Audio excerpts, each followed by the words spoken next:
राजा दशरथ की मृत्यु का समाचार पाकर चारों तरफ हाहाकार मच गया। माता कौशल्या पति के शरीर से लगकर विलाप करने लग गई। उन्हें बहुत कठिनाई से वहाँ से हटाया गया। अगले दिन राज्य का प्रबंध करने वाले ब्राह्मण दरबार में आए और विचार करने लगे कि राजा के बिना राज्य में अराजकता फैल जाती है, लोग एक दूसरे को लूटने लगते हैं और इसलिए राजा अपने महान चरित्र के द्वारा यम, कुबेर, इंद्र और महाबली से भी बड़े हो जाते हैं, क्योंकि यमराज केवल दंड देते हैं और कुबेर केवल धन देते हैं, इंद्र केवल पालन करते हैं और वरुण केवल सदाचार पर नियंत्रण करते हैं। परंतु एक श्रेष्ठ राजा में चारों गुण होते हैं और इसलिए वशिष्ठ जी ने दूतों से कहा कि तुरंत भरत को ननिहाल से लेकर आ जाओ और उनको बिल्कुल नहीं बताना कि उनके पिता की मृत्यु हो गई है और श्री राम वनवास चले गए हैं। और इस प्रकार कहते हुए तुम शीघ्र ही भरत को यहाँ ले आना और राजा कैकेयी के लिए और कैकेयी नरेश के लिए और उनके पुत्र के लिए बहुत सारा उपहार लेते जाना, रेशमी वस्त्र और आभूषण इत्यादि। दूत तुरंत भरत को लेने के लिए चल दिए। अपर्तला और प्रलंबगिरी के उत्तरी भाग के बीच में बहती हुई मालिनी नदी को पार करके हस्तिनापुर में गंगा को पार करते हुए पांचाल देश पहुँचे और कुरुचांगल प्रदेश को पार करके दिव्य नदी शरदंडा के नदी के तट पर पहुँचे। वहाँ पर शरदंडा नदी के पश्चिम तट पर एक दिव्य वृक्ष था। जो याचना वहाँ की जाती है वह पूरी होती थी, क्योंकि कहा जाता था कि किसी देवता का वहाँ पर वास है, इसलिए उस वृक्ष को सत्यपयाचन का नाम दिया गया था। और दूतों ने उस वंदनीय वृक्ष की परिक्रमा की और वहाँ से कुलिंगा, तेजो अभिवन और अभिकाल गांव को पार करते हुए राजा दशरथ के पितामह द्वारा सेवित पुण्य सलीला इक्षुमती नदी के तट पर पहुँचे। वहाँ अंजलि भरकर जल पिया और तपस्या करने वाले वेदों के पारगामी ब्राह्मण के दर्शन करके बाहलिक देश के मध्य भाग में स्थित सुदामा नामक पर्वत पर पहुँचे। पर्वत पर स्थित विष्णु जी के चरणों का भी उन्होंने दर्शन किया और तटवर्ती श्यामली वृक्ष और कई तालाबों को पार करते हुए वो श्रेष्ठ नगर गिरिव्रज जा पहुँचे। जिस समय दूत नगर में आए थे उसके पिछली रात भरत जी को एक दुस्वप्न आया था राजा दशरथ के से संबंधित, और जिसके कारण वो बहुत दुखी थे। उनके मित्रों ने उनको बहुत मनोविनोद करके बहलाने का प्रयत्न किया था, लेकिन उनका मन बेचैन ही रहा था। नगर में पहुंचकर दूतों ने कैकेयी देश के राजा और राजकुमार से मिले और उन दोनों ने दूतों का बहुत सत्कार किया। उसके बाद दूत भरत से बोले, पुरोहित जी और सारे मंत्रियों ने आपसे कुशल मंगल कहा है और आपको शीघ्र चलने के लिए कहा है, क्योंकि अयोध्या में आपके लिए एक अत्यंत आवश्यक कार्य आन पड़ा है।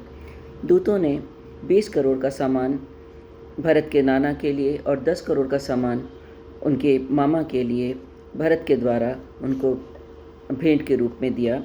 भरत ने भेंट देने के बाद दूतों से पूछा, मेरे पिता तो कुशल मंगल हैं, माता की तबीयत तो ठीक है ना, श्री राम और लक्ष्मण जी भी अच्छे हैं ना, कोई उनको रोग तो नहीं है।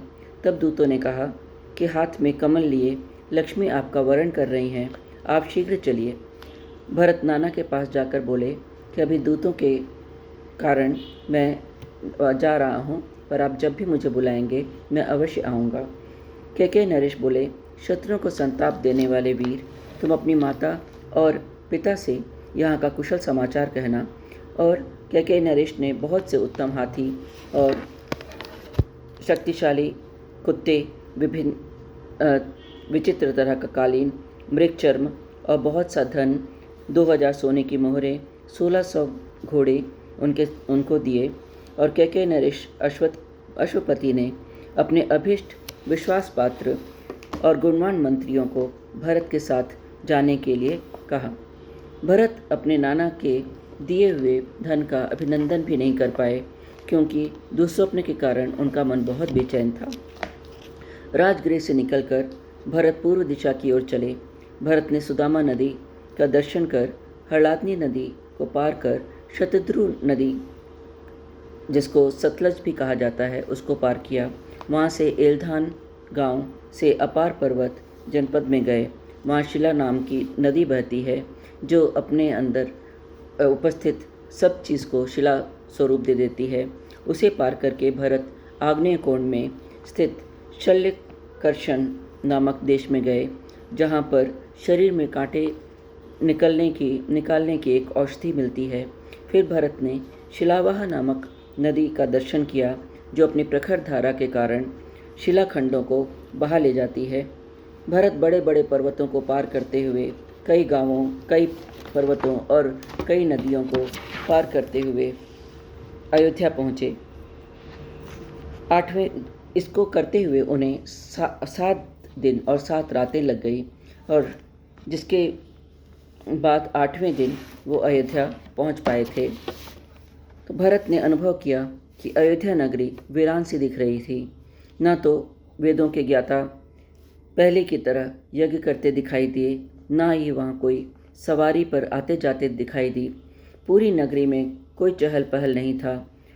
अयोध्यापुरी कभी देवराज इंद्र की नगरी की तरह शोभा देती थी, आज सूनी विराट लग रही थी। भरत आशंकित मन से पिता दशरथ के दर्शन करने उनके महल गए। वहाँ उनको ना पाकर अपनी माता कैकेयी से मिलने गए, और कैकेयी उनको देखकर बहुत खुश हुई और नाना और मामा का हालचाल पूछने लगी। फिर भरत ने पिता के बारे में पूछा कि पिता तो ठीक हैं, माताएं तो अच्छी हैं, और श्री राम और लक्ष्मण खुद तो अच्छे हैं। इस पर कैकेयी अप्रिय समाचार को प्रिय सा समझाती हुई बोली कि बेटा, तुम्हारे पिता महाराज दशरथ बड़े महात्मा, यज्ञशील और सत्पुरुषों के आश्रयदाता थे। एक दिन सबकी जो गति होती है, वही गति तुम्हारे पिता की भी हुई है। भरत पिता की मृत्यु से दुखी और व्याकुल होकर विलाप करने लगे। फिर पिता के न रहने पर बड़े भाई पिता समान होते हैं, ऐसा सोचकर भरत श्री राम से मिलने के लिए व्याकुल हो गए। तब कैकेयी ने फिर श्री राम से और के बारे में बताया कि वो लक्ष्मण और सीता जी के साथ वल्कल वस्त्र धारण करके वनवास के लिए चले गए हैं। कैकेयी ने अपने दोनों वर के बारे में भरत को बताकर कहा कि अब तुम राजा का अंतिम संस्कार करके अपना अभिषेक कराओ। भरत गहरे दुख में डूब गए और कैकेयी से बोले, बड़े भैया आपको माता कौशल्या की तरह ही बहुत प्यार देते थे, सम्मान देते थे, और माता कौशल्या भी आपको अपनी बहन की तरह प्यार देती थी। आपको जरा भी दुख नहीं है कि आप श्री राम भैया वनवास चले गए हैं? और ऐसा शोक करते हुए विलाप करने लगे। तो भरत ने निश्चय किया कि पिता के अंतिम संस्कार करने के बाद वो भैया श्री राम को वन से लेकर वापस आ जाएंगे, और सत्य पराक्रमी श्री राम जब अयोध्या में चरण रखेंगे तभी उनका कलंक भी दूर होगा। भरत ने मंत्रियों को और कौशल्या माता को बताया कि उन्होंने राज्य की कभी चाह नहीं रखी थी। उन्हें भैया श्री राम के वनवास जाने के बारे में कुछ भी पता नहीं, और भरत ने कई तरीके से उस व्यक्ति को कोसा जिसकी वजह से श्री राम को वनवास के लिए जाना पड़ा था।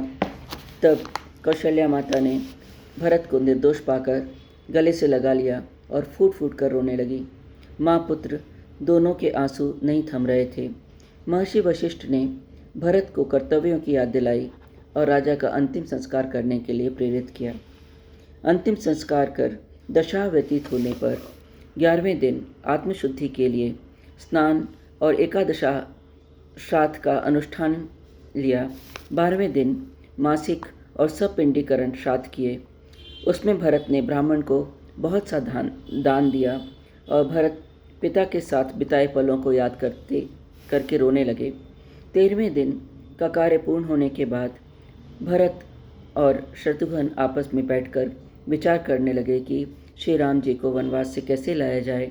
तभी कुब्जा बहुत सारा आभूषण पहनकर पूर्व द्वार पर आकर खड़ी हो गई।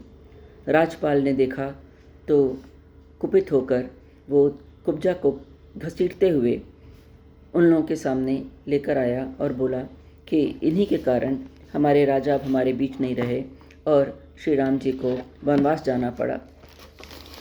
बहुत रोष में आकर शत्रुघ्न उसको घसीटते हुए मारने लगे।